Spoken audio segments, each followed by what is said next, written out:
బాబోయ్, కార్తీక మాసం అనగానే ప్రతిరోజు తలస్నానం చేయాలా, ఉపవాసం ఎలా చేయాలి, నాకు ఒంట్లో బాగోలేదు అయినా ఉపవాసం చేయాలా, ఈ ప్రశ్నలు గుప్పించేస్తున్నారు అసలు.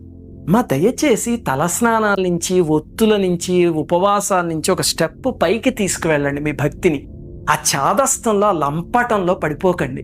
ప్రతిరోజు తల రుద్దేసుకుంటే ఏమొస్తుంది, ఒక రోజు రుద్దకపోతే ఏం పోతుంది. కార్తీక మాసం అయ్యేసరికి చివరికి జలుబులు దగ్గులు తెచ్చుకుంటున్నారు. అందుకని ఆ పని చేయకండి. అలాగే జ్వాలాతోరణం అని ఒకటి వెలిగిస్తారు కదా, దాన్ని సామాన్యంగా గడ్డితో వెలిగిస్తూ ఉంటారు. దాని కింద నుంచి వెళ్తే నరక బాధలు పోతాయి అని చెప్పి శాస్త్రంలో ఏదో ఉంది.